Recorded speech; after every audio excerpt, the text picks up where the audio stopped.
Hey guys, so welcome back to another video of निक्जिक। आज finally 1 महीने के बाद में मुझे मौका मिला है कि GT650 को परचेस करने के पीछे मेरे क्या रीजंस थे वो सबको बता सकूं। एक्चुअली बहुत सारे लोग सरप्राइज हो गए थे जो मेरे को ऑलरेडी इस चैनल पे फॉलो कर रहे थे इस बाइक की वजह से। FZ V3 जो मैं टाइम से चला रहा हूँ, 2 साल हो गए इस गाड़ी को वैसे, और इसका 2 ईयर्स ओनरशिप रिव्यू भी जल्दी आएगा। ये लेने के बाद में 1 साल के अंदर ही मैं अपग्रेड करने के बारे में प्लान कर रहा था, बट मेरे को समझ नहीं पा रहा था कौन सी गाड़ी लूँ। और 2-2.5 लाख रुपये तक का बजट मैंने पहले बनाया था, फिर थोड़ा करके मैं बजट बढ़ा भी रहा था कि परफॉर्मेंस कितना अच्छा मुझे मिल सके, उसके हिसाब से मैं देखूँ 120-130 की टॉप स्पीड अगर मुझे ईजिली मिल सके, ऐसा कुछ भी मैं देख रहा था। But all of a sudden plans और अपग्रेड हो गए और मैं द वाइल्ड वंस नागपुर, वो जो सुपर बाइक क्लब है उनके साथ मैं जुड़ गया। उसके बाद मुझे लगा कि एक अच्छी बाइक मिले और थोड़ा ज़्यादा सीसी की बाइक मिले, ज़्यादा परफॉर्मेंस मिले, उसके हिसाब से मुझे जल्दी से एक अच्छी बाइक चाहिए थी जो बजट में भी आ जाए। तो इस बाइक को परचेस करने के बहुत सारे रीजंस कंबाइन हो गए थे मेरे, और थोड़ा सा मैं आपको बैकग्राउंड बताता हूँ ताकि आपको अच्छी तरह से समझ में आ जाए कि किन फैक्टर्स के साथ गुजरते हुए फिर मैंने ये वाली बाइक को चूज़ किया है। तो अगर आप भी मेरी तरह एक अच्छी हाई परफॉर्मेंस बाइक जो एंट्री लेवल की हो परचेस करने के बारे में सोच रहे हैं और आपका बजट 3 से 4 लाख के बीच कहीं फिट होता है, तो शायद ये वीडियो आपको एंड तक देखना चाहिए ताकि आपके लिए भी इसमें रेलेवेंट इन्फॉर्मेशन आपको मिल सके। तो अब बिना किसी देरी के शुरू करते हैं।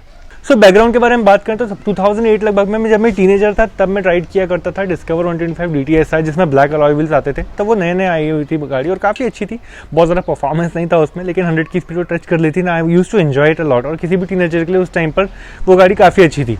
1-2 साल के बाद में उसको सेल कर दिया गया था और बाद में 2015 में जाकर के मैंने बाइक ली थी ग्लैमर। और ग्लैमर जो है वो कम्यूटिंग के हिसाब से काफ़ी अच्छी गाड़ी थी, माइलेज अच्छा दे देती थी, रोज चलाने के लिए, ऑफिस जाने के लिए अच्छी थी, और मेरा ऑफिस वैसे भी 16 किलोमीटर दूर था। So for that purpose this bike was actually perfect. But अगर अपने को एक राइडर बनना हो तो बिगिनर फ्रेंडली बाइक जो है बहुत ज़्यादा सपोर्ट नहीं करती है। वो गाड़ी जो है ना वो चलाने में आसान थी, बहुत लाइट वेट थी, ट्रैफिक में इजीली हैंडल हो जाती थी, बट कोई राइडिंग स्किल्स डेवलप नहीं हो पाती अगर आप एक हल्की गाड़ी चलाते हो तो। सो वो कम्यूटर टाइप के लोगों के लिए जो लाइफ टाइम सिर्फ कम्यूटिंग करना चाहते हैं, जिन्हें राइडिंग डेवलप करनी अपने अंदर, राइडिंग स्पिरिट डेवलप करना है और आगे बहुत दूर तक जाना है, गाड़ियाँ अपग्रेड करते रहना है, कभी सुपर बाइक पर लिटिल क्लास पे भी जाना है, उन्हें एक ऐसी गाड़ी की जरूरत पड़ेगी बिगिनिंग में जो उनकी राइडिंग स्किल्स को डेवलप करे और एक प्रॉपर राइडर उनको बनाता रहे। तो वो गाड़ी जब मैंने अपग्रेड करने के बारे में सोचा था, मैंने FZ V3 परचेस की थी। और ये गाड़ी जो है परफॉर्मेंस, कंफर्ट और माइलेज का बहुत अच्छा बैलेंस बना कर देती है। तो ये भी डेली कम्यूटिंग के हिसाब से मैं अभी यूज़ करता हूँ। थोड़ी महंगी है कम्यूटिंग में, उसके कंपैरिजन में माइलेज भी उससे थोड़ा सा कम है, बट राइडर बनना है तो ये वाली गाड़ी बहुत परफेक्ट साबित हो रही थी। बट अब कहाँ जाकर के ये गाड़ी रुक रही थी, वो थी परफॉर्मेंस में, हाई स्पीड परफॉर्मेंस में। ये जब मैं बिगिनर था इसके साथ में तो मुझे काफ़ी मज़ा आ रहा था, 110 तक मैं टच कर रहा था। उसके बाद में जब मुझे और ज़्यादा स्पीड की जरूरत पड़ी थी तब मुझे चाहिए था कि और ज़्यादा स्पीड्स में मैं जा सकूँ, 120-130 ईजिली हो। जब भी ट्रैफिक आता है हाईवे पर तो ये वाली गाड़ी जो है 100 से 80 पर लाओ, फिर वापस 100 टच करने में थोड़ा टाइम लग जाता है, एफर्ट लगते हैं। उतना टाइम में नहीं लगाना चाहता था, मुझे जल्दी 100 पर टच करनी होती थी, तो मुझे परफॉर्मेंस बाइक अपग्रेड करने की जरूरत वहाँ महसूस हुई। तो जब मुझे हाई स्पीड के लिए एक गाड़ी चाहिए थी तब मैंने कुछ लिस्ट बनाना चालू किया और एक एक्सेल शीट में मैं मेंटेन कर रहा था। कुछ 10-12 गाड़ियों के चॉइसेस थे, शॉर्ट लिस्ट करके रखे थे जो मुझे अच्छे लगते थे। कुछ ना कुछ प्रोज एंड कॉन्स सब में थे। मैं बस ये देख रहा था कि किसमें मुझे ज़्यादा अच्छी चीज़ें मिल रही है, किसमें मुझे कम अच्छी चीज़ें मिल रही है, कौन सी बाइक में कुछ ज़्यादा फीचर्स मिल रहे हैं जिसमें मुझे काम नहीं है, कौन सी गाड़ियाँ जो मुझे पसंद है पर उनमें से कोई कौन हैं जो मुझे फ़र्क नहीं पड़ रहे हैं। तो उस हिसाब से मैं शॉर्ट लिस्टिंग कर रहा था और फाइनली मैंने एक बाइक चूज़ कर ली और परचेस कर ली, कॉन्टिनेंटल GT650। इसको परचेस करने के फाइनल डिसीजन में, जो कि अचानक हो गया, रॉयल एनफील्ड के वेद मोटर्स शोरूम का भी काफ़ी अच्छा कंट्रीब्यूशन है, क्योंकि वहाँ का जो स्टाफ है उन्होंने मुझे हेल्प किया डिसीजन मेकिंग में। इंटरसेप्टर 650 थी उनके पास में टेस्ट राइड में, और वो कई सारे फ्रेंड्स के पास भी है मेरे, और उसको चलाया भी है मैंने, मज़ा आता है उसकी स्पीड में। लेकिन वो क्रूज बाइक स्टाइल है और मुझे वो उतनी ज़्यादा पसंद नहीं आती उस स्टाइल की, जैसे मुझे अग्रेसिव राइडिंग करनी थी और मैं नेकेड से आ रहा था, तो मुझे कैफे रेसर ज़्यादा फ्रूट कर रही थी, तो इसकी टेस्ट राइड मिल नहीं पा रही थी। पर ये वाली गाड़ी मुझे वहाँ शोरूम में खड़ी हुई दिख गई और एक US कस्टमर के लिए, NRI कस्टमर के लिए आई हुई थी। लेकिन फॉर्चुनेटली मैंने देखा, मैंने पसंद किया, फटाफट पैसे दिए और 4 दिन में मैंने इस गाड़ी की डिलीवरी ले ली। रजिस्ट्रेशन करवाने के बाद में तो नंबर भी आ चुका था उतनी देर में, तो मैं काफ़ी लकी रहा उस मामले में। अब मैं आपको ना एक एक करके कुछ रीजंस और बताता जाऊंगा, पर मैं कुछ थोड़ी और इंट्रोडक्शन कर देता हूँ एंड उसके आगे बारे में बात करते हैं। सो जैसे जैसे मैं राइडिंग अपग्रेड कर रहा था ग्लैमर से FZ में, FZ के बाद अपग्रेड करने का टाइम आया, मैं सोचा बहुत सारी बाइक्स अपग्रेड करनी पड़ेंगी और लीटर क्लास तक के भी जाना है एक टाइम के बाद में। सो आई वाज थिंकिंग कि अगर बाइक्स कलेक्शन में रखनी ही है तो कम से कम एक रॉयल एनफील्ड तो हो। अगर कलेक्शन में इतनी सारी बाइक्स हो और एक भी रॉयल एनफील्ड ना हो तो ये एक्सेप्टेबल नहीं रहेगा। So I wanted to buy Royal Enfield, but I had a problem कि क्लासिक या मीटियोर वगैरह लेता तो थम्पी साउंड वाली गाड़ी मिलती, वो कॉमन लगती, लोगों को बुलेट वाली फील आती है, मुझे वो नहीं चाहिए था। So I wanted to have a distinguishing factor, and Royal Enfield तो लेना है बट परफॉर्मेंस भी चाहिए। तो एक ही चीज़ है जो मैच करती थी कि वहाँ की उनकी जो फ्लैगशिप बाइक थी GT650, that actually was solving the purpose better than any other bike there. यहाँ पर बहुत सारे और भी रीजन अप्लाई होते हैं, जैसे जैसे आपको आगे मैं वीडियो में बताता रहूँगा, you will understand how I got to shortlist to this one specifically. जब वेद मोटर्स में मैंने ये गाड़ी को देखा तो मैं इसमें बैठ करके देख रहा था, मुझे पोस्टर वगैरह समझ में आ रहा था, मैंने राइडिंग गियर वगैरह भी ट्राई किया था, तो I was able to connect to this bike. So actually जो मैं नेकेड स्पोर्ट्स बाइक से उठ करके आता हूँ, जिस तरह से मैं राइडिंग पोस्टर पर बैठता हूँ, जिस तरह से मैं कंफर्टेबल हो गया हूँ, जो मुझे कॉन्फिडेंस देता है हाई स्पीड के वक्त, उस आदत को कैरी फॉरवर्ड करना इस बाइक पर मुझे ज़्यादा अच्छे से सूटेबल लग रहा था। और राइडिंग गियर पहनने के बाद में भी मैं काफ़ी अच्छा फील कर पा रहा था। तो रॉयल एनफील्ड में मैं जा रहा था और मैं उस तरफ बढ़ता चला जा रहा था। So it was giving me that level of comfort to confidently choose this one. I am very happy कि वेद मोटर्स जो रॉयल एनफील्ड का शोरूम है नागपुर में, उन्होंने मुझे इतने अच्छे से गाइड किया और हेल्प किया कि मैं उनकी गाड़ी को टेस्ट राइड भी करके देखे बिना बुक कर पाया। डाउन पेमेंट भी नहीं दे दी। डाउन पेमेंट देने के बाद में जब मेरा लोन अप्रूव हो गया था HDFC के साथ में, तो उसके बाद में मैंने इस गाड़ी की टेस्ट राइड ली थी मेरी वाइफ के साथ में। तो थोड़ा सा 1 किलोमीटर 2 किलोमीटर का टेस्ट राइड मैंने लिया होगा सेम बाइक का। ये बाइक किसी और कस्टमर के लिए आई थी, इसलिए मुझे टेस्ट राइड वैसे मिल नहीं सकती थी, बट जब मैंने ऑलरेडी इसको परचेस कर लिया, डिलीवरी लेने के 1-2 दिन पहले मुझे इसको टेस्ट राइड करने का मौका मिला। So I was able to love this bike so much from the day one itself. और तब 3-4 किलोमीटर ही चली हुई थी as per the odometer reading. तब से लेकर अभी तक कि मैंने 1000 से ज़्यादा किलोमीटर को चला लिया। इनफैक्ट 1100 किलोमीटर समथिंग हो चुके हैं। पहले 1 महीने में 500 हुए थे, फिर मैंने फर्स्ट सर्विस करवाई। फर्स्ट सर्विस का वीडियो भी आप लोगों को दिखाया है, सर्विस क्वालिटी अच्छी है। और उसके बाद अगले ही दिन संडे को मैंने 500-600 किलोमीटर और चला लिया जब जबलपुर की राइड करके आया। तो मैंने परफॉर्मेंस राइड टेस्ट कर ली इस गाड़ी की, मैंने लॉन्ग टूर डिस्टेंस पे ट्राई कर लिया। पिलियन सीट के अलावा बाकी सब कुछ मुझे काफ़ी मजेदार लगा इसमें। तो as a rider I am loving this bike, I am enjoying riding. तो जो मैंने बिना टेस्ट राइड के भी इसको परचेस करने का डिसीजन लिया था, वो कहीं पे भी मैं रिग्रेट नहीं कर रहा हूँ। इस गाड़ी को परचेस करने के पहले ही मैं इसकी प्रिपरेशंस करने लग गया था। जब मैंने इसके लिए बुकिंग वगैरह दे दी थी, डाउन पेमेंट दे दी थी, तो I started preparing for it. मैंने वो कवर ऑलरेडी शेड जो है पॉलीवोल्ट का, वो शेल्टर कवर मैंने ऑलरेडी ऑर्डर कर दिया था। उसके अलावा मैंने इसके लिए स्क्रीन कंसोल वगैरह भी ऑर्डर कर लिए थे और भी कई सारी एक्सेसरीज ली है, कुछ रॉयल एनफील्ड से लिए, कुछ बाहर से भी लिए। तो वो सारी चीज़ों के लिए मैं प्रिपेयर कर रहा था, मैंने एक चेकलिस्ट बना ली थी। So actually I was so excited and I was so loving this bike कि मैं इसके लिए प्रिपरेशन पहले से कर रहा था। ऐसा नहीं बस बाइक ले ली, बहुत ज़्यादा ताकत खर्च कर ली, पैसे खर्च कर दिए, उसके बाद में फिर मैं इसको रॉ बाइक जैसे चला रहा हूँ, नहीं। बहुत सारे अपग्रेड्स हुए हैं जो आप देख भी पा रहे होंगे। धीरे धीरे मैं उन सभी एक्सेसरीज पर आपको वॉक अराउंड भी दूंगा इस बाइक में। वैसे कई सारे लोगों को उम्मीद नहीं रही होगी कि मैं GT650 एकदम से ले लूँगा, बट GT650 परचेस करने का प्लान, इंटरसेप्टर और GT650 मेरे लिस्ट में थे कब से, लगभग 1-1.5 साल से थे। बट इंटरसेप्टर के साथ ऐसा था, मैंने जब वो मेरे एक फ्रेंड की चलाई थी बाइक, शायद 2020 लेट 2020 में, गोप्रो मेरे पास नया नया आया था तब। तो जब मैं इसको चला रहा था तो मुझे पता चला था कि हीटिंग वगैरह इशू तो है, वो हाईवे पे जाकर के नहीं आते, परफॉर्मेंस वगैरह सब सही देती है वो गाड़ी, लेकिन उसमें क्रूज स्टाइल में स्ट्रेट होकर के बैठना पड़ता है। और एंड क्रूज स्टाइल में मैं 2 बाइक्स को चला चुका हूँ, एक वो इंटरसेप्टर 650 और दूसरी थी 390 एडवेंचर KTM की। तो जब इस तरह से बैठते हैं और हाई परफॉर्मेंस में राइड करना होता है तो पीछे की तरफ खींचते हैं। आई डोंट नो सबके साथ ऐसा होता है या सिर्फ टॉल लोगों के साथ ऐसा होता है, तो मुझे वो चीज़ अच्छी नहीं लगती थी। तो I actually wanted to lean forward and ride a performance motorcycle, so I had to choose something like this. अब इंटरसेप्टर GT650 में ये प्राइमरी फैक्टर था कि मुझे ऐसे बैठ करके चलाना, तो फिर इंटरसेप्टर तो मैं ले ही नहीं सकता था। और इंटरसेप्टर में और इसमें शायद ECU का भी कुछ डिफरेंस है, ऐसा कई लोग बताते हैं। मैं उसका एक अलग सा वीडियो बनाऊंगा, बताऊंगा दोनों में क्या डिफरेंस है। बट फिलहाल तो मुझे राइडिंग पोस्चर के हिसाब से यही गाड़ी लेनी पड़ रही थी। और इसमें जो पैरों की पोजीशन है वो भी थोड़ी सी पीछे की तरफ है, तो this makes me a more aggressive rider in this one compare to what I could feel in Interceptor 650। वैसे भी देखा जाए तो जब मुझे वाइल्ड वंस ग्रुप ज्वाइन करने के बाद में अर्जेंट में एक सुपर बाइक की जरूरत थी, तो 3 से 4 लाख के बजट में मुझे इससे ज़्यादा अच्छी और कोई बाइक मिल नहीं सकती थी। 650 cc, 47 PS का पावर, 50+ न्यूटन मीटर का टॉर्क, ये सब कुछ 3.5 लाख, 4.25 लाख रुपए में मिल जाना इतना इजीली पॉसिबल नहीं होता। तो ये वाली गाड़ी मुझे वैसे भी सूटेबल लग रही थी बजट के हिसाब से। तो बहुत सारे हिंट्स, ऐसे सिग्नल्स मिलते जा रहे थे कि ये गाड़ी की तरफ मैं बढ़ते जा रहा था। तो डिसीजन फैक्टर्स मेरे और नैरो डाउन होते जा रहे थे। इसके बावजूद एक फैक्टर ये भी है कि FZ लेने के बाद में 1 साल के अंदर जब मैंने अपग्रेड के प्लान किए थे, तभी भी मैंने 1 साल का डिले किया। मैं डिले करता रहा इस अपग्रेड को, क्योंकि मुझे सूटेबल बाइक समझ में आती नहीं थी पहले कि यार कौन सी बाइक लूँ, समझ में नहीं आ रहा है। बहुत सारे ऑप्शंस हैं। पहले 2.5 लाख का बजट बनाया, डोमिनार 400 से प्यार भी हो गया था, मुझे लगता था वही गाड़ी मैं लेने वाला हूँ। वो गाड़ी ऑलमोस्ट लेने वाला था कि तभी मैंने रियलाइज़ किया सुपर बाइक ग्रुप में वो वाली गाड़ी जो है वैसे एज अ गेस्ट अपीयरेंस वो फिट हो जाती है। उस ग्रुप में भी 1-2 राइडर्स हैं जो डोमिनार चला लेते हैं, but I did not want to just be a part of the group, I wanted to chase the litre class bikers also, जो इसमें मैं बेहतर तरीके से कर पाता हूँ। Dominar can't chase me also. तो डोमिनार अगर मेरे पास में होती तो वो परफॉर्मेंस के हिसाब से एक लिमिट तक जा पाती, उसके ऊपर नहीं। और मुझे अपने आप को 2 या 3 लेवल आगे अपग्रेड करना था। सिर्फ यहाँ से वहाँ तक जाता तो अपग्रेड तो होता, बट ये बहुत बड़ा अपग्रेड है और मुझे बड़ा अपग्रेड ही चाहिए था। और जब 2 साल हो चुके हैं FZ को, तो मुझे परफेक्ट टाइम लगा कि 2 साल में इसकी EMI भी खत्म होने वाली थी। तो मुझे लगा कि चलो इसकी EMI खत्म हो रही, नई वाली बाइक की EMI शुरू होंगी, तो it won't be a big problem for me. Although उससे 2 या 3 गुना ज़्यादा है इसकी EMI, but I am okay with it, I am happy with it, it's worth it after all. So ये सब तो मैंने बेसिक फैक्टर्स बता दिए मेरे बैकग्राउंड के बारे में। मैं डिसीजन लेने के पहले क्या हुआ करता था, बाइक परचेस करने के पहले क्या था, और जब बाइक परचेस करने का टाइम आया तो कौन कौन से फैक्टर्स हैं जो कंसिडर करना पड़ा इस बाइक को परचेस करने के लिए, वो है आज के रीजंस। सो वीडियो ऑलरेडी काफ़ी लेंथी लग रहा होगा, बट रीजंस यहाँ से स्टार्ट हो रहे हैं। तो चलिए बिना किसी देरी के इसके रीजंस देख लेते हैं। So my first reason to purchase this machine is, इसमें 650 सीसी का इंजन हमको मिलता है और ट्विन सिलेंडर के साथ ट्विन एग्जॉस्ट भी है। तो जब परफॉर्मेंस बाइक्स की हम बात करते हैं, जितने ज़्यादा सिलेंडर्स उसमें मिल जाते हैं उतना अच्छा रहता है, क्योंकि परफॉर्मेंस बहुत ज़्यादा रिफाइंड होकर के मिलता है। अननेसेसरीली गाड़ी बहुत ज़्यादा साउंड नहीं कर रही होती है एक्सेलरेशन करते हुए। इस वजह से क्या होता है, जब मैं 120 130 क्रॉस कर रहा होता हूँ, ये गाड़ी बहुत ज़्यादा एफर्ट्स लगा रही है, फील नहीं होता। सो एफर्टलेस एक्सेलरेशन और स्मूथ परफॉर्मेंस के लिए 650 सीसी के साथ ट्विन सिलेंडर होना बहुत अच्छा है। वैसे 650 सीसी की कुछ बाइक्स में 4 सिलेंडर भी मिलते हैं, जैसे कि CBR में मिलता है, कावासाकी निंजा 650 में भी ट्विन सिलेंडर मिलते हैं, बट ZX6 है उसमें 4 सिलेंडर मिलता है। तो ऐसे 600 और 650 सीसी में 4 सिलेंडर भी आते हैं, वो और ज़्यादा पावरफुल होते हैं और ज़्यादा अच्छा परफॉर्मेंस देते हैं। बट हमारे लिए ट्विन सिलेंडर 650 सीसी ठीक था, क्योंकि हम सुपर बाइक के एंट्री लेवल पर भी हैं। ऐसा भी नहीं कि मुझे बड़ा अपग्रेड करना था तो मैं सीधे ही फाड़ दूं आसमान और बहुत ज़्यादा ऊपर चला जाऊं। प्रैक्टिस भी करना और बजट भी थोड़ा संभल के खर्च करना है, तो उस हिसाब से मुझे 650 CC twin cylinder twin exhaust वाली गाड़ी बहुत अच्छी लग रही थी।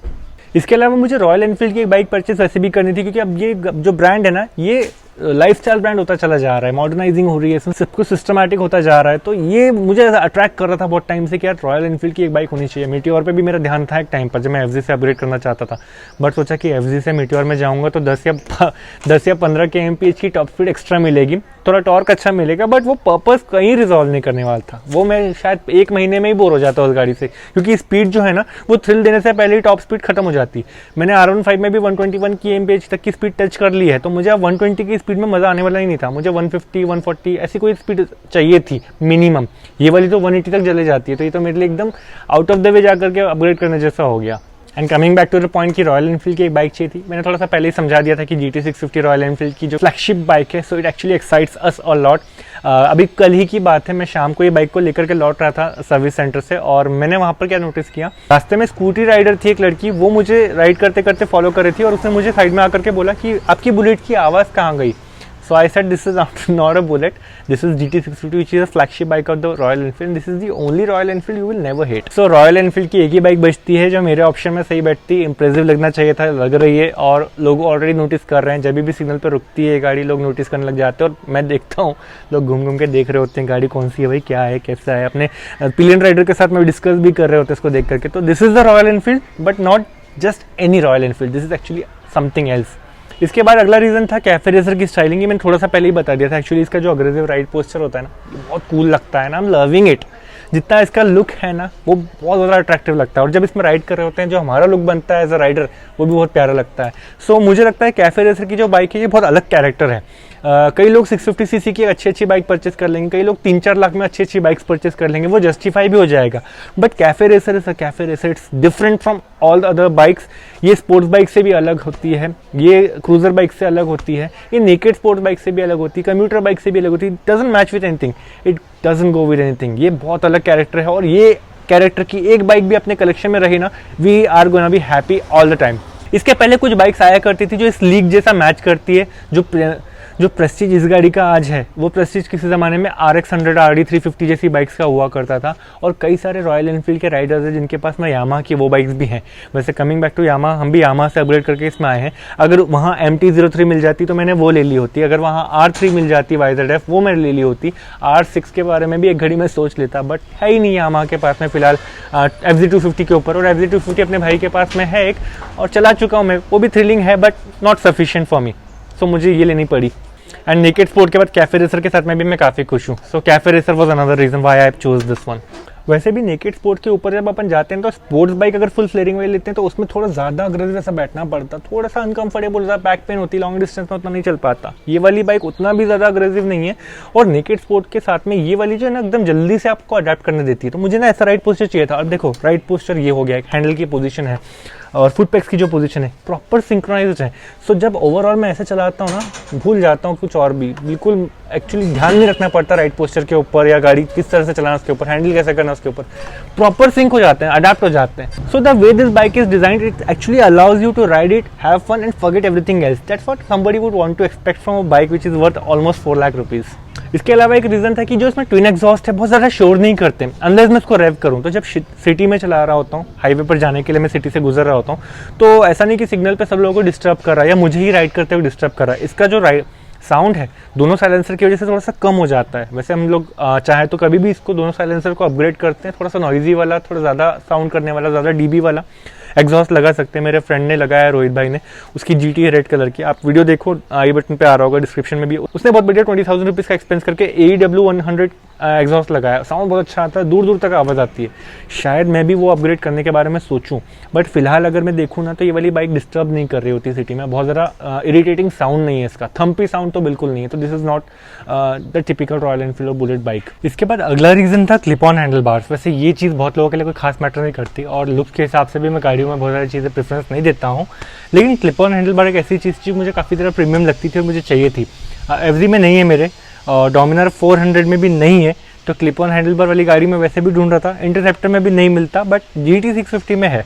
सो बहुत सी चीज़ें कॉम्प्रोमाइज़ भी अगर हो रही होगी इस गाड़ी को परचेस करने में, तो कुछ चीज़ें ऐसी है जो एक्सेप्शनली आपको मिल ही जाती है, जो बहुत सी गाड़ियों में नहीं भी मिलती। सो मुझे इसका क्लिप ऑन हैंडल बार बहुत पहले से इंप्रेसिव लगता था। इसके अलावा एक कारण ये था कि मुझे एक पावरफुल इंजन चाहिए था जो बहुत डिसेंट ड्राइव सिस्टम के साथ में आए, जिसमें इंजन अच्छा हो, गियर बॉक्स अच्छा हो, ड्राइव सिस्टम ओवरऑल इतना अच्छा चले, लॉन्ग टर्म रिलायबल हो। तो वो सारी चीज़ें भी बहुत ज़्यादा इंपॉर्टेंट थी, और रॉयल एनफील्ड पर हम रिलाई कर सकते हैं कि उनकी गाड़ियाँ बहुत साल तक भी हम यूज़ कर सकते हैं, वो मशीन अच्छी बनाते हैं। इनफैक्ट जो मेन ड्राइव सिस्टम होता है गाड़ी का, वो की होता है किसी भी बाइक में, और कई सारी अच्छी दिखने वाली बाइक में भी वो चीज़ एक टाइम के बाद में फेल होने लगती है, वो सिस्टम फेल होने लगता है। उनके लुक्स एंड फीचर्स के लिए हम एक्स्ट्रा प्राइस वगैरह पे कर देते हैं, एक्सपेंसिव होती हैं गाड़ियाँ, बट मेन सिस्टम ही अगर आपका फेल होने वाला है तो फिर गाड़ी लंबे टाइम तक यूज़ ही नहीं हो पाएंगी। बट इसमें वो प्रॉब्लम नहीं होने वाली थी। ये रॉयल एनफील्ड का बनाया हुआ ड्राइव सिस्टम है, और इंजन बहुत ज़्यादा लॉन्ग टर्म रिलायबल भी रहने वाला है। 650cc इंजन काफ़ी साल से अपने आप को प्रूव कर चुका है। So this is not an very new technology, amateur नहीं है ये टेक्नोलॉजी रॉयल एनफील्ड की। इसके अलावा ये गाड़ी सिर्फ 7150 RPM पर 47 PS का पावर जनरेट कर लेती है, जो कि बहुत स्मूथ और बहुत लीनियर फील होता है जिस तरह से अपन एक्सेलरेशन करते जाते हैं। और गियर रेशियोज भी काफ़ी बढ़िया दिए हुए हैं, छोटे छोटे गियर पर भी बहुत अच्छी स्पीड की गाड़ी अचीव कर लेती है। लेकिन गियर रेशियो और हाई स्पीड स्टेबिलिटी का अलग वीडियो देने वाला भी हूँ, so stay tune for that. इसके अलावा ये गाड़ी में PS से ज़्यादा टॉर्क है, तो 52 Nm का टॉर्क आपको इस गाड़ी में मिल जाता है, जिसका मतलब आप चढ़ाई भी कर रहे हो, डबल राइडर के साथ में भी हो, पिलियन राइडर के साथ में, तो भी आपकी गाड़ी की स्पीड एंड परफॉर्मेंस में कोई खास अंतर नहीं आता। गाड़ी की ताकत बढ़ी ही रहती है, and 52 Nm torque is actually very impressive. I've been using it for the last 1 month. That's why I'm able to say that. और वो चीज़ रियलाइज हो गई थी मुझे परचेस करने के पहले भी कि ये फैक्टर मुझे मज़ा तो देगा। आपको लग रहा होगा कि 650cc के हिसाब से जो पावर है ये थोड़ा सा कम है, या फिर ये जो टॉर्क है वो उतना ज़्यादा नहीं है, but to be honest 4 lakh के बजट में ये सबसे ज़्यादा पावरफुल मशीन है, और इसका पावर टू वेट रेशियो भी बहुत बढ़िया है। सो आपको हर तरफ से इंप्रेसिव गाड़ी लगने वाली है। इसके अलावा एक खास कारण था इसका वेट। एक्चुअली ये गाड़ी 202 किलो के कर्व वेट के साथ में आती है, बहुत हैवी ऐसा लगता है फिगर देख करके कि 202 किलो बहुत ज़्यादा होता होगा, और जब आइडल पे गाड़ी खड़ी है तब अपने को थोड़ा सा हैवी लगता है कि इसको साइड स्टैंड से पिक किया तो थोड़ा सा लगता है हैवी है, और ऐसे ऐसे करके हैंडलिंग करके देखेंगे पार्किंग पे तो आपको हैवी लगेगा, बट एक बार गाड़ी चलने लग जाती है ना लो स्पीड पर भी, तो इतनी ईजी हो जाती है हैंडलिंग। मुझे सिर्फ 10 मिनट तक इसको राइड करना पड़ा, मैं इतना ज़्यादा यूज हो गया इस गाड़ी के साथ कि मैं इसकी वजह से और ज़्यादा बड़ी बड़ी और भारी गाड़ियाँ भी ईजिली चला पा रहा हूँ। तो ये गाड़ी जो है ना शुरू में हैवी लगती है, बट बहुत जल्दी यूज हो जाते हैं, अडेप्ट करना ईजी अलाउ करती है। तो फर्स्ट टाइम राइडर भी होगा ना, अगर उसकी हेल्थ हाइट ठीक है तो वो इसको आराम से हैंडल कर सकता है। आपको राइडिंग एक्सपीरियंस की जरूरत तो है, लेकिन इतना ज़्यादा नहीं कि आपको एक हैवी सुपर बाइक का एक्सपीरियंस होना जरूरी हो इसको चलाने के लिए। पर जो इसका हाई वेट है, इसके पावर टू वेट रेशियो के साथ में मज़ा तो देता ही है, पर इसका जो वेट है अपने को स्टेबिलिटी के लिए भी हेल्प करता है, आपको किसी भी तरह से राइडिंग करने के लिए हेल्प करता है। स्टेबिलिटी में और भी फैक्टर्स शामिल होते हैं, वो मैं अगले वीडियो में बताऊंगा जब मैं आपको हाई स्पीड स्टेबिलिटी समझाऊंगा, बट फिलहाल इतना जरूर कह सकता हूँ कि हाई स्पीड स्टेबिलिटी में इसका वजन बहुत काम आता है।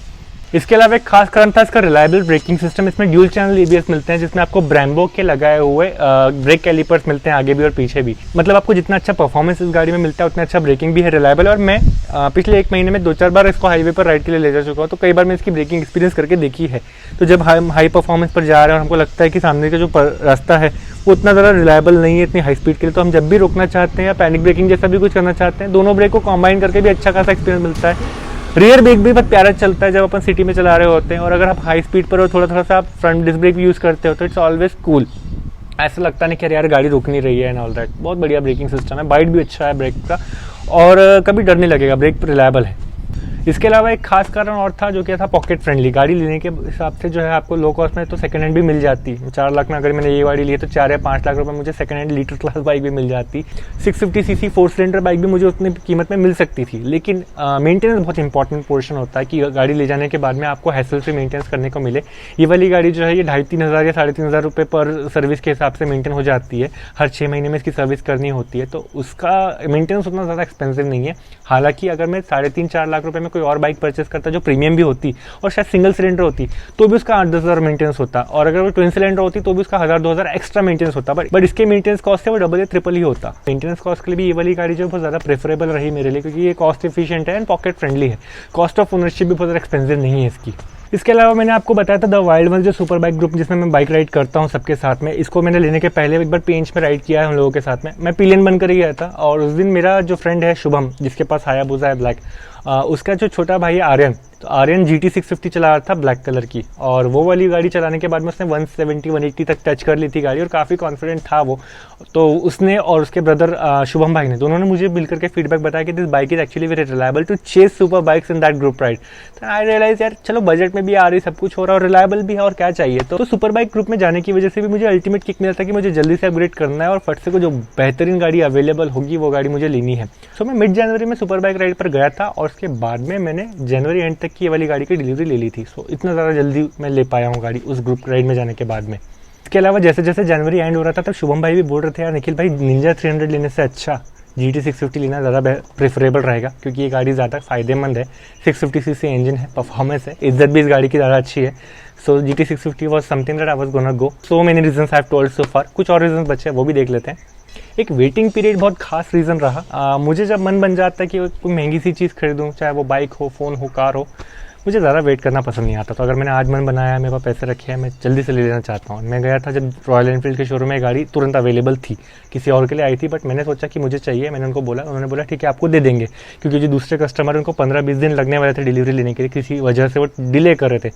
तो मैंने जल्दी से पेमेंट दी और मुझे गाड़ी मिल गई। अगर मुझे वेट करना पड़ता, इसकी 5-7 महीने की वेटिंग है, अगर मुझे वेट करना पड़ता तो शायद मुझे लेने में थोड़ी सी झिझक होती, क्योंकि मैं किसी भी बाइक के लिए वेट करने को तैयार नहीं था। तो जितने सारे रीजंस मैंने बताए, उसके बावजूद अगर बहुत सारी गाड़ियों का वेट करना पड़ता और सबकी वेटिंग सिमिलर होती तो फिर मैं ये लेता। लेकिन अगर कोई और गाड़ी जल्दी वेटिंग में मिल रही होती और मुझे वो भी पसंद हो रही होती तो शायद मुझे वो लेनी पड़ती, क्योंकि मुझे वेटिंग बहुत ज़्यादा बर्दाश्त नहीं होता। बट लकीली जो होना होता है वही होता है। जो गाड़ी पसंद आ रही थी उसकी वेटिंग पीरियड भी नहीं मिल रही थी, फटाफट मिल गई, फटाफट ले ली। इसके अलावा जो सर्विस एक्सपीरियंस मुझे मिला है, सेल्स की टीम के साथ में जो एक्सपीरियंस मुझे मिला है, ये सब चीज़ों का अंदाज़ा मुझे पहले से था, और जब मैं उनके साथ डील कर रहा था तभी मुझे अच्छा एक्सपीरियंस मिल रहा था। तो मुझे ओवरऑल फील हो रहा था कि ये जो ब्रांड है, यहाँ पर कार वाले शोरूम जैसी फीलिंग आ रही है, इतना क्लासी फील हो रहा है, and their hospitality was very good. उनकी होस्टिंग मुझे अच्छी लग रही थी, तो मुझे लगा कि इस ब्रांड के साथ मैं डील करना चाहूँगा। I wanted to have a premium bike, and that brand Royal Enfield made me feel like a premium brand customer. तो एक और रीज़न ऐड हो गया था परचेस करने के पीछे। जबकि दूसरी तरफ देखो तो एक और प्रीमियम सुपर बाइक ब्रांड भी है, और उसकी बाइक भी बहुत ज़्यादा पॉपुलर है। उसकी एक बाइक शायद मैं आगे चल के परचेस भी करूँगा लिटर क्लास में। बट जब मैं उस कंपनी की 300cc या 400cc की बाइक कंसिडर करना चाहता था, तो पिछले 1.5-2 सालों से मैं उन लोगों को कॉन्टैक्ट कर रहा था कि भाई मुझे टेस्ट राइड दो, बट वो लोग थोड़ा सा कम रिस्पॉन्सिव लग रहे थे। ऐसा लग रहा था उनको इंटरेस्ट नहीं आ रहा है। तो मैंने भी सोचा चलो जाने दो, इन लोगों को थोड़ा घमंड आया होगा या समथिंग, तो मैंने ध्यान नहीं दिया। अभी मैं बाद में जब ध्यान दूंगा तब देखता हूँ उन लोगों का कुछ इंप्रूवमेंट हुआ है या नहीं। इसके अलावा डोमिनार 400 भी मेरी लिस्ट में थी और काफ़ी ऊपर थी। तो डोमिनार 400 लेने के भी मैं काफ़ी करीब था, शायद ऑलमोस्ट मैंने परचेस कर ली होती वो गाड़ी। लेकिन फिर मुझे लगा विभोर भाई के पास डोमिनार 400 है, आज शाम को वीडियो के शूट खत्म होने तक कि मैं डोमिनार 400 के साथ एक्सचेंज भी करने वाला हूँ इसको। तो ये वाली गाड़ी उनके पास एक हफ्ता रहेगी विभोर भाई के पास, और वो गाड़ी डोमिनार जो 400 जो उनके पास में 2019 UG वो मेरे पास रहेगी एक हफ्ते के लिए। उसकी सर्विस वीडियो भी मुझे बनानी है। तो मैं वैसे भी एक्सपीरियंस कर सकता हूँ, डोमिनार परचेस करने की क्या ज़रूरत है। तो मैंने सोचा उसको लेने का फ़ायदा नहीं बनता। उसके अलावा ड्यूक 390 भी एक बाइक है जो मैं सोचा था कि डोमिनार की जगह शायद वो ले लूँ, परफॉर्मेंस उसमें थोड़ा सा और मिल जाता और लाइट वेट होती और प्रीमियम भी लगती। बट देन आई थॉट कि अब लेट हो गए, अगर 1 साल पहले ले ली होती तो Duke 390 could make sense, but it's not a super bike. तो ड्यूक 390 की जगह ड्यूक 790, ड्यूक 890 जो बाइक्स हैं वो ज़्यादा प्रेफरेबल रहेगी अब अगर अपग्रेड करना रहेगा तो। लेकिन ड्यूक 390 शायद अब सुपर बाइक सेगमेंट लेने के जब मैं करीब हूँ तब मैं लेट हो गया हूँ। तो अब मैं जिस सुपर बाइक ग्रुप में राइड करता हूँ वहाँ पे भी ड्यूक कोई नहीं चलाता। ड्यूक 200, ड्यूक 390 वगैरह एक आधे बार कभी दिखी तो दिखी, बट कोई नहीं चलाता है मोस्टली। इसके अलावा जो स्पेसिफिकेशन वाइज अगर मैं बोलूँ कि टेक्निकल रीज़न कुछ होंगे इसमें गाड़ी में जो मुझे अच्छे लगते हैं, जैसे कि पैरेलल ट्विन सिलेंडर इंजन होने की वजह से मुझे काफ़ी अच्छा लगता है कि चलो स्मूथ परफॉर्मेंस मिलेगा और सुपर बाइक वाली फील देगा। और सबसे अच्छी बात यह कि 2 सिलेंडर के साथ में 2 एग्जॉस्ट भी है, ऐसा नहीं कि 2 सिलेंडर एक ही एग्जॉस्ट में दिया हुआ है, ट्विन एग्जॉस्ट भी दिया हुआ है। तो it looks very nice from behind. मैं बहुत लोगों को जब राइड करने के लिए देता हूँ अपनी गाड़ी पीछे से, मैं देखता हूँ, आई गेट टू सी, मैंने खुद के भी राइडिंग वीडियोस देखे हैं, तो बहुत अच्छा लगता है एक्चुअली गाड़ी का लुक ट्विन एग्जॉस्ट की वजह से भी। और twin cylinder twin exhaust together makeup a good bike all together for me at least. इसके अलावा इसमें air cooling and oil cooling दोनों दी हुई है, तो चलो कूलिंग इफेक्ट भी अच्छा हो जाता है, और एक सुपर बाइक को क्या चाहिए, बट वो कूलिंग जो है जाहिर है हाई स्पीड पर जब जाएंगे तभी एक्टिवेट होगी। सिटी राइडिंग के लिए प्रेफरेबल नहीं रहती इतनी हीटिंग वाली बाइक, वो हाईवे के लिए ठीक है। तो जब हाईवे पे अगर हम लोगों को ट्रैफिक मिला और हम लोग स्लो चल रहे हैं तो वो एक्टिवेट नहीं होता, उतना ज़्यादा अच्छा कूलिंग नहीं कर पाता, पर जैसी स्पीड में चली जाने लग जाती है गाड़ी तो कूलिंग फट से एक्टिवेट हो जाती है और जल्दी से फील होता है कि कूलिंग हो रही है। इसके अलावा गाड़ी के सस्पेंशन भी काफ़ी अच्छे हैं। फ्रंट में 41 mm के फोक्स लगे हुए हैं और वो अच्छी स्टेबिलिटी देने के लिए अच्छा काम करते हैं। शॉक्स भी अच्छा एब्जॉर्ब करते हैं। पीछे भी शॉक्स दिए हुए हैं, ट्विन शॉक्स दिए हैं कॉइल ओवर वाले, गैब्रियल के बनाए हुए हैं और वो काफ़ी अच्छा आपको कंफर्ट दे सकते हैं। स्टेबिलिटी भी बहुत अच्छी है, वो स्टिफ है बाय द वे, ऐसा नहीं कि खराब रास्तों पर भी कंफर्ट देते हैं, उतना नहीं देते, लेकिन स्टिफनेस अच्छी है। सो गाड़ी रोड को पकड़ कर चल पाती है हाई स्पीड पर। कॉर्नरिंग वगैरह में भी वो काफ़ी इफेक्ट करते हैं। टायर्स की वजह से मुझे अभी तक कॉन्फिडेंस आया नहीं है, कि मैं वही सोच रहा था कि टायर जो है ना उसको थोड़ा सा और फैट होना चाहिए था, उसको मैं आपको आगे बताता हूँ। फिलहाल ये बता दूं कि suspension are good, they do the job really well. Tyres वैसे ठीक है, 100 mm का फ्रंट टायर जैसा मेरे एफजी में था, पर उसमें 140 mm का रियर टायर भी था। इसमें 140 नहीं है, 130 mm का रियर टायर है, तो मुझे लगता है 140 या 150 mm का मिल जाता तो अच्छा था, बट ठीक है। और उसके अलावा रेडियल टायर नहीं है, ये नॉर्मल टायर्स हैं, तो ऐसा लगता है कि जो रोड को ग्रिप चाहिए होती है कॉर्नरिंग करते वक्त या फिर लेन चेंजिंग करते वक्त, वो थोड़ी सी कमज़ोर लगती है इस गाड़ी में। बट वो आगे मैं जब इसके थोड़े से कम खामियाँ बताऊँगा उसमें आपको वापस ठीक से समझाऊँगा एग्जाम्पल के साथ में। ग्राउंड क्लियरेंस जो है इस गाड़ी का वो भी काफ़ी डिसेंट है, 174 mm का ग्राउंड क्लियरेंस आपको इसमें मिल जाता है। और सीट हाइट जो है ये आप देख रहे हो 789 mm की सीट हाइट है, तो टॉल लोग भी इसमें इजीली एडजस्ट कर सकते हैं, शॉर्ट हाइटेड लोग भी इसमें इजीली एडजस्ट कर सकते हैं, उतनी कोई बड़ी प्रॉब्लम नहीं होती है इसमें। फ्यूल टैंक इसमें 13.7 लीटर का है और 13.7 लीटर का फ्यूल टैंक और 20 kmpl तक का लगभग माइलेज है, तो आसानी से हम इसमें कम से कम 200-250 किलोमीटर का टैंक रेंज एक्सपेक्ट कर सकते हैं। वैसे मैं हर 200 किलोमीटर पे इसको रिफिल करता हूँ, क्योंकि 200 किलोमीटर चल जाने के बाद में ब्लिंक शुरू हो जाता है, और ब्लिंक शुरू हो जाने के बाद में आई एम थिंकिंग कि 3-4 लीटर जब इसमें रिजर्व फ्यूल बचा भी है तो भी मैं उसको पूरा यूज़ ना करूँ, मैं रिफिल कर लेता हूँ। 9 लीटर 9.5 लीटर या 10 लीटर तक चला जाता है इसमें फ्यूल, उसके बाद में 200 किलोमीटर चल जाती है गाड़ी, फिर वापस से ब्लिंक शुरू करती है। तो 20 kmpl का माइलेज लगभग मुझे मिलता है। वर्स्ट माइलेज मेरा अभी तक का 18 रहा है और बेस्ट माइलेज 22 रहा है। बट 2 लीटर और ज़्यादा होता ना इस गाड़ी में, मतलब 15 लीटर का टैंक होता तो शायद मुझे एंड्योरेंस और अच्छा मिलता। सो अब मैं आपको बताता हूँ कि कौन कौन सी एडिशनल चीज़ें हैं जो मैं रॉयल एनफील्ड के शोरूम से चूज़ करी थी इस गाड़ी को परचेस करते वक्त। गाड़ी वैसे बहुत ज़्यादा खूबसूरत लग रही होगी आप लोगों को। इसमें जो चीज़ है जो सबसे ज़्यादा इंपॉर्टेंट थी कैफे रेसर लुक के लिए, वो था बार एंड मिरर। सो ये बार एंड मिरर्स हैं जो है मैंने लगवाए थे रॉयल एनफील्ड से। थोड़ा एक्सपेंसिव है compare to what you get in the market, but मुझे रॉयल एनफील्ड की ब्रांडिंग के साथ ही चाहिए थे और ओरिजिनल्स चाहिए थे, तो मैंने यही वाले ले लिए।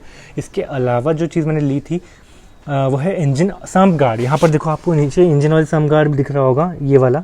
और ये जो इंजन ऑयल सम्प गार्ड है ये आपको नीचे से प्रोटेक्शन दे देता है। जब भी आप कभी किसी घटिया रास्ते पर चल रहे हो, ऑफ रोड जैसी जगह पर चल रहे हो, ऐसे मौके मुझे कम मिलेंगे, लेकिन फिर भी इंडिया है, नागपुर में रहता हूँ, कुछ भी हो सकता है, तो मैंने वो ले लिया क्योंकि वो चीज़ बहुत ज़्यादा एडवाइस होती है। कंपनी ने बाय डिफ़ॉल्ट देनी चाहिए वैसे, बट ठीक है मैंने ले ली।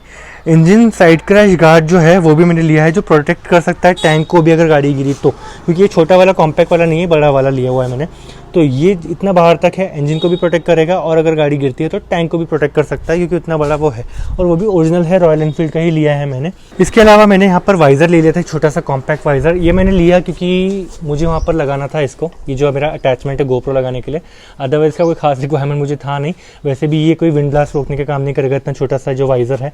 और ये लुक जो है ना इसका मुझे बहुत ज़्यादा पसंद नहीं, क्योंकि ये सेम इंटरसेप्टर में भी जाता है। I wanted something different for GT650, but है नहीं, सो ये लेना पड़ा। बट ठीक है, अच्छी चीज़ है, ओवरऑल लुक अच्छा ही आता है इससे। इसके अलावा जो चीज़ मैंने ली थी वो है ब्लैक पेंट किया हुआ रिम जो इसमें है सिल्वर कलर के आते हैं, बट मैंने फर्स्ट सर्विस के टाइम पे इसको ब्लैक करवा लिया पाउडर कोटिंग के साथ में। थोड़ा सा एक्स्ट्रा चार्ज लगता है उसका, बट ठीक है यार, लुक्स बहुत अच्छा लग रहा है और बहुत ज़्यादा प्यारा लग रहा है, मुझे बहुत ज़्यादा पसंद आ रही है गाड़ी। अभी जो आइस क्वीन थी शायद उसमें भी ब्लैक आते थे, कई लोग करवा लेते थे, बाद में डक्स डिलक्स आई ब्लैक एंड व्हाइट, और ये अकेला वेरियंट है जिसमें आपको सिल्वर अलॉयज मिलते हैं।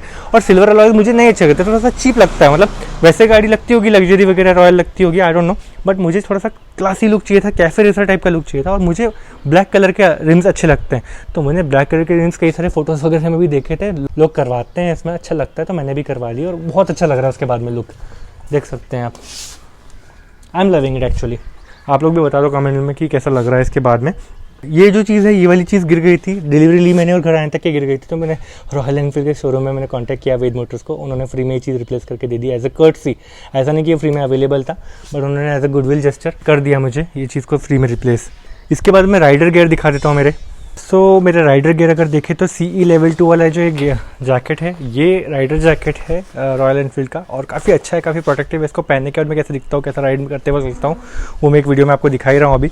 और काफ़ी अच्छा है, कंफर्टेबल भी है। इसमें रेन लाइनर वगैरह भी है, थर्मल लाइनर भी दिया हुआ है जो डिटैचेबल है। तो जब विंटर चल रहे थे जनवरी में, तब मैं इसको थर्मल लाइनर का यूज़ करता था, बीच में बारिश हो गई तो रेन लाइनर यूज़ कर सकता था। अच्छी यूटिलिटी वाली चीज़ है। बाद में एक हेलमेट फ्री मिलता ही है हर एक बाइक ब्रांड के साथ में आजकल आपको बाइक खरीदने पर। तो ये वाला दे रहे थे वो हाफ फेस का, मुझे नहीं चाहिए था हाफ फेस, तो मैंने अपनी वाइफ के साइज़ का ले लिया। ये मीडियम साइज़ का है, मुझे चाहिए होता है लार्ज एक्सेल साइज़ का हेलमेट। तो मैंने बाद में परचेस किया ये वाला, ये स्टड्स वाला हेलमेट है। रॉयल एनफील्ड इसको अपने शोरूम में रखते हैं, और एक डबल वाइज़र वाला हेलमेट है। एज यू कैन सी, एक वाइज़र वहाँ अंदर में भी है, और वो स्मोकी वाला वाइज़र है। तो जब मैं हैवी सनलाइट में राइड करता हूँ तो मुझे वो स्मोकी वाला वाइज़र काम आता है। रात में राइड करता हूँ तो वो हटा दो तो मुझे क्लियर व्यू मिलता है सामने का। तो बहुत ज़्यादा अच्छा है, ड्यूल पर्पज़ है डे एंड नाइट के हिसाब से। और हेलमेट काफ़ी कंफर्टेबल भी है ये, और प्रोटेक्टिव भी है। विंड नॉइज़ थोड़ी सी कम हो जाती है, और ओवरऑल कंफर्टेबल अच्छा है। इसके अलावा मैंने रॉयल एनफील्ड के ग्लव्स लिए, ये भी CE लेवल 2 प्रोटेक्टिव ग्लव्स हैं, और नकल्स को अच्छा खासा प्रोटेक्शन देते हैं, ब्रीदेबल भी हैं, और ना इससे अपन फ़ोन भी ऑपरेट कर सकते हैं। तो ऐसे तो यहाँ पर ये दिया हुआ है लेदर का, दोनों फिंगर्स में दिया हुआ है, दोनों हाथों में। लेकिन जो बाकी के फिंगर टिप्स है ना, उसमें से भी अपना फ़ोन ऑपरेट हो जाता है, थंब से भी फ़ोन ऑपरेट हो जाता है। तो this is comfortable and very purposeful. So अच्छा लगा मुझे। और ये जो चीज़ है, ये मेरे नी गार्ड है जो मैंने पहले से ही परचेस करके रखे हुए थे गाड़ी लेने से पहले। एक रॉयल एनफील्ड की कैप भी है जो मैंने शोरूम से ली है। सो मुझे चाहिए थी ब्रांडिंग वाली कुछ चीज़ें, तो मैंने ये भी ले ली, और अच्छी है ये वाली कैप भी। और जब भी कहीं राइड पर जाने के बाद रुकते हैं, हेलमेट निकालने के बाद मैं ये लगा लेता हूँ, क्योंकि बाल ख़राब हो गए होते हैं, अच्छा नहीं लगता है, तो मुझे वो कैप काम आती है। इसके अलावा मैंने मिटियोर 350 जो है येलो वाली, उसका एक स्केल मॉडल परचेस किया रॉयल एनफील्ड से मेरी बेबी के खेलने के लिए। अच्छा लगता है, वो भी खूबसूरत है, काफ़ी फिनिशिंग अच्छी है। बाद में मैंने शाइनेक्स प्रो का कपड़ा मंगवा लिया था गाड़ी को क्लीन करने के लिए, वॉश पॉलिश सब कुछ मैं कर सकता हूँ उससे, उसके मिट से। तो वो भी काफ़ी काम की चीज़ है, वो मैंने मंगवा ली। गाड़ी में मैंने मोबाइल चार्जर और मोबाइल होल्डर भी लगवाया हुआ है, यहाँ पे आप देख सकते हो, और बहुत टाइट है ये, मेटल फिट होता है इसमें।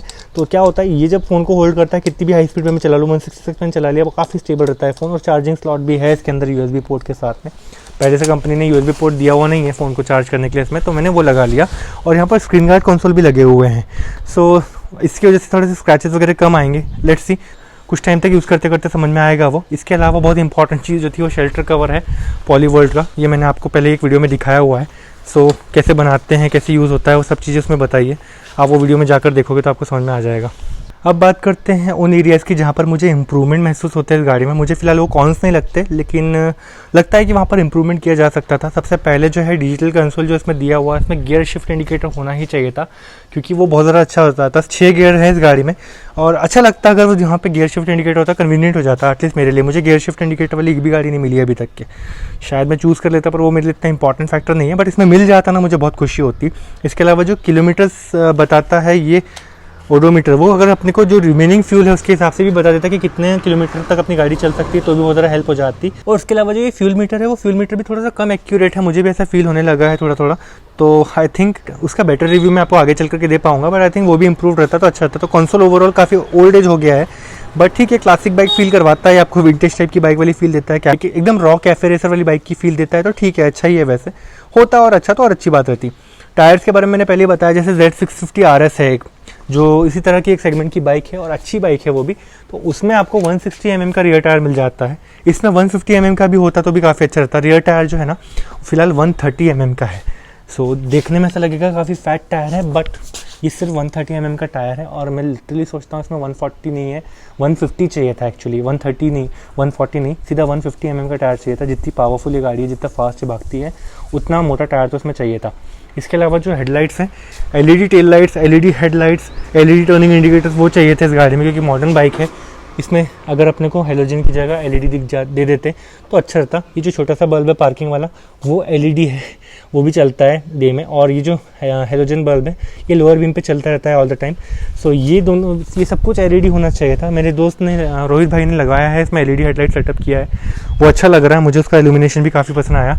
एक बार पीछे से मुझे ओवरटेक करने आए थे रात में, जब हम लोग लौट रहे थे जबलपुर से, तो मुझे रियलाइज़ हुआ कि उनका हेडलाइट बहुत ज़्यादा पावरफुल है। ऐसा लग रहा था कोई बहुत महंगी बड़ी गाड़ी आ रही है। उसका एग्जॉस्ट का साउंड और हेडलाइट का कॉम्बिनेशन ऐसा लग रहा था यार हार्ली डेविडसन ही आ रही है पीछे से। इसके अलावा गाड़ी में पहले पिरेली के टायर आते थे, इंटरसेप्टर में तो आते थे, तो इसमें भी आते ही होंगे। वो बदल करके अब सीएट के टायर दे दिए गए हैं, पता नहीं क्यों ऐसा किया, बट सीएट के टायर भी अच्छे हैं। मुझे ऐसा कोई प्रॉब्लम नहीं, बट शायद पिरेली का हाई क्वालिटी रबर टायर होता, शायद और अच्छी ग्रिप मिलती, अच्छी स्टेबिलिटी मिलती। फैट भी चाहिए था और पिरेली का भी चाहिए था, पिरेली नहीं दिया, सी ऐड कर दिया, ठीक है। फैट तो करना था, नहीं किया वो भी। आई जस्ट होप आने वाले अपग्रेड में कुछ के बारे में कुछ सोचा जाए, बट ठीक है, फिलहाल इतना हमारे लिए काफ़ी है। आने वाले वीडियोस में हम इस गाड़ी के कॉन्स के बारे में भी बात करेंगे, और जो कॉन्स के बारे में हम लोग बातें करेंगे उसमें हम लोग हीटिंग इश्यूज़ के बारे में डिस्कशंस करेंगे, फ्यूल मीटर इनएक्यूरेसी के बारे में डिस्कस करेंगे, हेडलाइट इश्यूज़ देखेंगे हम रात में हेडलाइट कितना काम का कितना नहीं, back pain and shoulder pain होता है या नहीं होता है वो हम लोग देखेंगे, हाई स्पीड स्टेबिलिटी से कोई शिकायत किसी को होती होगी तो वो हम लोग देखेंगे। बहुत ज़्यादा इंपॉर्टेंट पॉइंट्स हैं ये, और मुझे लगता है इनसे ज़्यादातर चीज़ों को मैं झूठा साबित कर पाऊँगा, क्योंकि मुझे 1 महीना इसको हाई परफॉर्मेंस राइड करते वक्त भी बहुत सारी प्रॉब्लम नहीं हो रही। इनफैक्ट मेरी जो एक्सपेक्टेशंस हैं, जो मैंने पहले से लिख के रखी थी, वो भी अब धीमे धीमे कम होती जा रही है। बाइक जैसी है, रॉ बाइक जैसी चल रही है, जैसी मज़े दे रही है मुझे वैसी ही पसंद आ रही है, और मुझे लग रहा है इसमें और कोई चेंजेस मुझे चाहिए नहीं। बट फिर भी मैंने पॉइंट पहले से लिख के रखे थे। एक बिगिनर राइडर सुपर बाइक वाला जो चाहेगा किसी गाड़ी से, वो सब चीज़ें मैंने लिख कर रखी थी। अगर आप भी कोई परचेस करते हो, गाड़ी को टेस्ट राइड करते हो और आपको कुछ अलग फील होता है, तो आप भी इन सब पॉइंट्स को नोट करोगे। सो 1 महीना अभी हुआ है, 2-3 महीने और हो जाएं तो मैं और एक अच्छा रिव्यू आपको डिटेल में दूंगा इस गाड़ी से, क्या एक्सपेक्ट कर सकते हैं क्या नहीं। आई होप आज का मेरा जो इन्फॉर्मेटिव वीडियो आप लोगों को पसंद आया हो, आपको ज़रूरत के हिसाब से बहुत सारी इन्फॉर्मेशन मिल चुकी हो, थोड़ी ज़्यादा ही इन्फॉर्मेशन दी, ज़्यादा लेंदी वीडियो हो गया। थैंक्स अ लॉट कि आपने यहाँ तक वीडियो देखा। आगे आने वाले वीडियो में बहुत सारे और इन्फॉर्मेशन शेयर करूँगा, बहुत सारे रिव्यूज़ आएंगे, व्लॉग्स आएंगे। सो इसी तरह से अपना सपोर्ट और प्यार बनाए रखना, वीडियो को लाइक करना, चैनल को सब्सक्राइब करना बेल आइकन के साथ, ताकि आपको फ्यूचर वीडियोज़ की नोटिफिकेशन भी मिलती रहे। और वीडियो में अपना फेवरेट पार्ट भी मुझे बताना, GT650 आपको कैसी लगती है वो भी कमेंट में बताना, और वीडियो को अपने दोस्तों के साथ शेयर ज़रूर करना। अगले वीडियो में दोबारा मुलाकात होगी, तब तक के goodbye and ride safe.